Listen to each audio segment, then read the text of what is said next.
Hey everyone, welcome to the channel, and in today's video we'll be seeing how to change the air filter of your classic 350 Royal Enfield. So this is the air box and this is the place where the air filter lies in. So what you'll be needing is your key to open the air box first of all, and also a 10 mm spanner with either a 10 mm spanner or a socket wrench. So I'll be using a socket wrench over here. The spanner is readily available in the standard toolkit that you get along with the motorcycle. First things first, take your key, open the air box. It's quite an easy approach. I'm struggling with the key over there because of the monsoon. And yeah, this is where the air filter is placed. You can see that black plate holding it, and that's the bolt that you have to take off. So you need to be you need to be turning the bolt in anti-clockwise direction so that it eventually loosens off. Now keep in mind that this bolt has a long axle, so you may need to give it quite a lot of turns to actually start getting it loosened up so that you can eventually turn it with your fingers and pull it off then. The black plate which you see over there is what keeps the air filter connected to the motorcycle within the air box. This is what we need to get rid of, and eventually as you see the axle coming off, you will see that the black plate also loosens off, thus displacing the air filter along with it. And like I said, it's quite a long axle. That's the whole bolt and the pin. Just placing it over here now, and as you can see, the black plate will displace the whole air filter out. As you can see, the condition's not great of the air filter. It's been quite some time since I've changed it.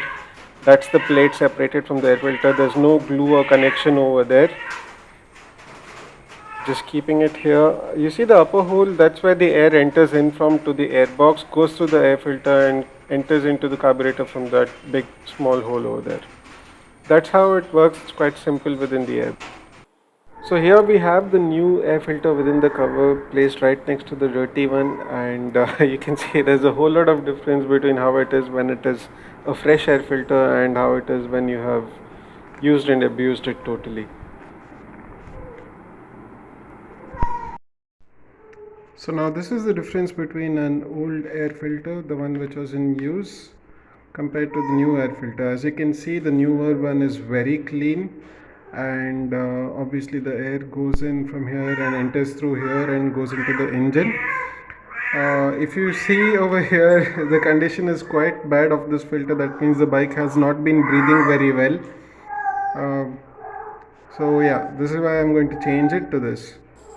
Now I'm showing it once again because it's really messy and dirty. You can see all the material inside has got bent up, taking all the mud, sand and whatnot inside it.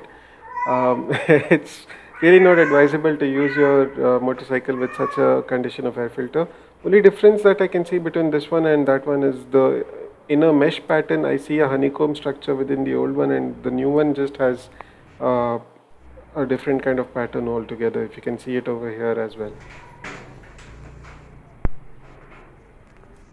Now coming back to the motorcycle, I'm going to open the airbox once again. I see there's quite a lot of dirt inside, so I'd rather prefer cleaning it as well. It's not exactly a preference, it's actually something that you should be doing. Just keep the airbox clean just to maintain your motorcycle better. But also doesn't mean that you just clean the airbox and then keep the air filter as is. This is just like one of those mandatory actions we do when we change the engine oil. We change the air filter as well. I'm sorry, when we change the engine oil, we change the oil filter as well.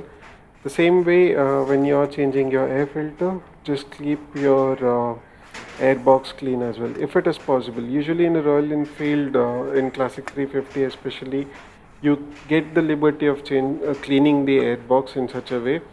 If you have a motorcycle where the corners are quite sharp, or it's like nooks and corners where you can't reach out and clean, that should be fine. But as much as possible, just keep the airbox as clean as possible when you're at least replacing the air filter. I'm just placing it here. It's hard to do it with one hand, this arrangement, because getting the axle into the hole directly is quite challenging when you're just trying it with one hand. So it did take me a while when I was trying to shoot it with the other hand and then get in, but It's quite actually a straightforward assembly, but yeah, when you're using both your hands, it's way a lot easier than when you try to make a video out of it. So yeah, there are some efforts that go into making these videos when the DIYs are happening. So do subscribe to the channel, guys, if you're watching this, and if this is going to help you in any way, that would encourage any creator like me to make more videos which can be more of a knowledge sharing activity or a DIY, so that you don't have to run into your mechanics or the garage and then keep your vehicle for one whole day over there, when it is a 10-15 minutes job that you can do at your home easily. Not that it's preferable to do, and not that the mechanics do it any bad, but then why not do it yourself when you can?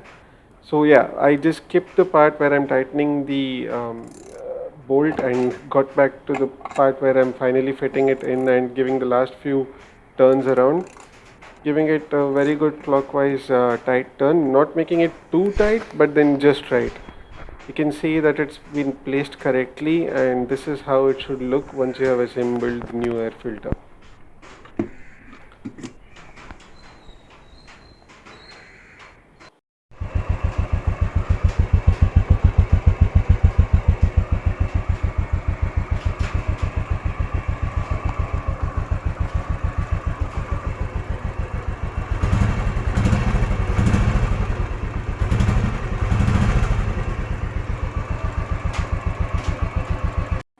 So I hope you liked the video, guys, and I hope this is going to be very useful to you as well. It's just a quick reference, a DIY which you can do anytime.